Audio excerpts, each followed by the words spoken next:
सन भी हो गया। अब मैं सोच रहा हूँ यार कि यहाँ से निकल जाऊँ, तो रात भर के सफ़र में मैं इंदौर पहुँच जाऊँगा। इंदौर से फिर कल 12-1 बजे तक मैं घर पहुँच जाऊँगा। तो अब क्या करूँ वो समझ में नहीं आ रहा। अगर आधी रात को यहाँ से निकल गया और बस नहीं मिली तो फिर वापस यहाँ नहीं आ सकता, और अगर यहाँ रुकूँगा तो सुबह फिर बस मिलेगी, और कल शाम रात हो जाएगी मुझे जाते जाते। देखते हैं क्या होता है। यहाँ बस निकलने वाली है हमारी, बस इसीलिए थोड़ी सी जल्दी में हूँ। आगे एक ब्रिज बताया, ब्रिज के पास आएगी बस, और बाकी की जो भी अभी हुआ वो कहानी सुनाता हूँ मैं बस में बैठ के, नहीं तो बस निकल जाएगी। चलते हैं भाई साहब, बस के अंदर बैठ गए हम। हो बहुत साइकिल भगी अभी तो, तब जाके यहाँ तक पहुँचे हैं। अभी बस में जाते समय भैया को पता चला कि मैं साइकिल यात्रा कर रहा हूँ। तो भैया भी राजपूत समाज से है, और इस समाज के बारे में बहुत विस्तृत में बहुत सारी जानकारियाँ दे सकते हैं। तो मैं भैया से कुछ चाहूँगा कि आप कुछ बताएं। देखो, बेसिकली मतलब जो राजपूतों में कहीं ना कहीं उद्भव राजस्थान से ही है जी। और आपने जैसा कि बताया कि भाई आप तंवर हो जी, ये मतलब तंवरों का जो उद्भव है वो हमारे राजस्थान में, मतलब जो तंवरों का उद्भव है जी वो हमारे राजस्थान में। अभी जयपुर से आप जैसे शाहपुरा की तरफ चलोगे जी, उस एरिया को बोलते हैं तंवरा, तो आपका वहाँ से उद्भव हुआ है जी। ऐसे राजस्थान में क्या अलग अलग भूभाग को अपने हिसाब से बोला जाता है जी। जैसा कि अगर आप बात करो कि आप अभी जैसे मेवाड़ जाके, तो मेवाड़ का एक अलग, मेवाड़ में जैसे सक्तावत हो गए, सिसोदिया हो गए,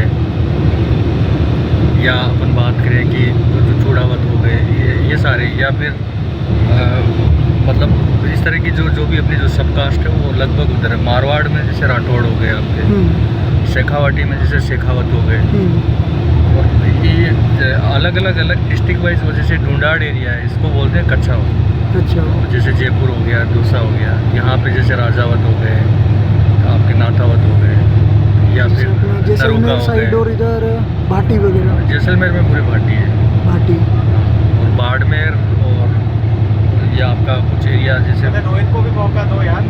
अपन बात करें कि अब मतलब जो बाड़मेर हो गया, जोधपुर हो गया, बीकानेर हो गया, नागौर हो गया, चूरू हो गया, इसमें सारे राठौड़ हैं।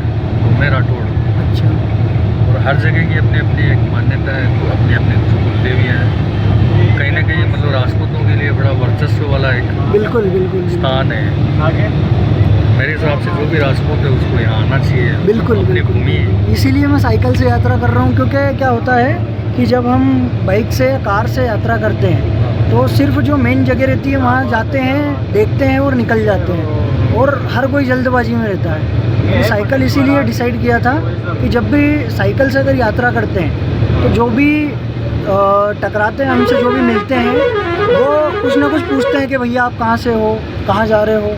तो ये अनुभव बहुत ज़्यादा मिलता है, और कार और बाइक से ये अनुभव मिल नहीं पाता है। मैंने इसीलिए साइकिल डिसाइड किया था। नहीं, बिल्कुल ये आप अच्छा कर रहे हो, और ये इवन आपके हेल्थ के लिए भी ठीक है, और लोगों से मेल जोल भी बढ़ रही है, और इवन मतलब ये बहुत बड़ी बात है, ऐसा हर कोई नहीं कर सकता। बात कर रहे हैं सब भगवान की कृपा है, बालाजी की कृपा है सब। तो भैया से मिलके बहुत अच्छा लगा, और भैया ने जो भी जानकारी दी उसके लिए धन्यवाद। मैं चाहूँगा हमारे जितने भी व्यूअर्स हैं, हमारे भाई लोग हैं, ये जानकारी सुने और राजस्थान के बारे में और भी गहरी जानकारी रखें। जय बाबारी, जय श्री श्याम, जय श्री राम। तो भाई साहब अभी जो हमें सारी जानकारियाँ दे रहे थे, उनका नाम किशन जी राठौर है। आदरणीय भाई साहब आर्मी रिटायर्ड है, आर्मी में रह चुके हैं वो, और जो जानकारियाँ जो उन्होंने दी है वो बहुत ही सटीक और एकदम विस्तृत जानकारी है। बहुत सारी जानकारियाँ और भी थी जो उनसे सुनने को मिली, वो मैं रिकॉर्ड नहीं कर पाया क्योंकि इतना स्पेस है नहीं अभी मोबाइल के अंदर। उनसे मिलके बहुत खुशी हुई, उनका बहुत बहुत धन्यवाद जो इतना ज्ञान और जो भी सारी जानकारियाँ उन्होंने मुझे देने की कृपा करी। तो भाई साहब आपका बहुत बहुत धन्यवाद। और यही उनका स्टेशन आ गया था तो वो उतर गए हैं, बाकी उनके कॉन्टेक्ट नंबर है मेरे पास, तो अब हमारी बातें होती रहेगी। तो दर्शन करने के बाद में हुआ कुछ यूँ कि मैं वहाँ पर वापस पहुँचा जहाँ पर हमने साइकिल रखी थी, मैंने उनसे पूछा, मैंने कहा 7 बजे 8 बजे के बाद में कोई बस है क्या इंदौर की? तो बोले आप एक बार गेट पर, जो अपना खाटू श्याम में जो गेट है तोरण द्वार, बोले आप वहाँ पर जाकर एक बार कंफर्म कर सकते हो। तो मैंने भी साइकिल उठाई और सामान वगैरह लेके मैंने कहा देख लेता हूँ, अगर मिल जाएगी तो अच्छी बात है, वरना फिर वापस आ जाऊँगा यहीं पे सोने के लिए। तो बोले हाँ ठीक है, कोई दिक्कत नहीं है। तो मैं वहाँ गया तो पता चला एक बस है जो रिंगस से, जो जिसमें मैं बैठा हुआ हूँ, ये रिंगस से निकलेगी और कुछ 15 मिनट के अंदर निकलने वाली है, और 15 किलोमीटर। तो फिर मैंने एक बार मैंने कहा कंफर्म कर लूँ। मैंने फिर 1-2 जगह कंफर्म किया और अब जाना भी था। तो फिर मैंने कहा ये बस अगर निकल गई तो कल सुबह बस मिलेगी। कल सुबह बस मिली तो वो कल रात में मुझे इंदौर छोड़ेगी, फिर रात में से जाना पड़ेगा। तो मैंने सोचा इससे अच्छा तो रात भर आराम से बस में रहेंगे, सुबह आराम से इंदौर में उतर जाएंगे। तो बस फिर क्या था, फिर खाटू से साइकिल निकाली और रिंगस मतलब इतनी जल्दी एक ही सांस के अंदर हालत ख़राब हो गई साइकिल चला के इतनी स्पीड में। तो तब जाके ये बस मिली है और सुबह हम इंदौर में पहुंच जाएंगे। तो ये कहानी थी वहाँ की। रात की 3:30 बज रही है और हम अभी रास्ते में ही हैं। कहीं बीच में एक जगह रुकी थी बस, तो हमने खाना खा लिया वहाँ पे। अभी चल रहे हैं, थोड़ी नींद आ गई थी, अब वापस सोने जा रहे हैं। तो सुबह की 10 बज रही है और हम आ गए उज्जैन के अंदर।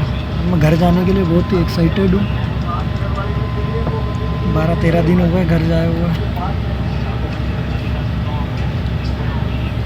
भैया आ गए इंदौर के अंदर हम, और इंदौर से इसकी सर्विस करवानी है। नाना जी के यहाँ पे आराम से नहा धो के खाना खा के फिर निकलूँगा। इंदौर में आते से ही सबसे पहले पोहे खा लेते हैं।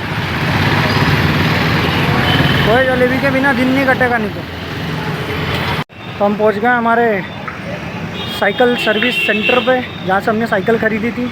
अब यहाँ पे साइकिल की थोड़ी सर्विस करवा लें, उसके बाद निकलते हैं घर के लिए।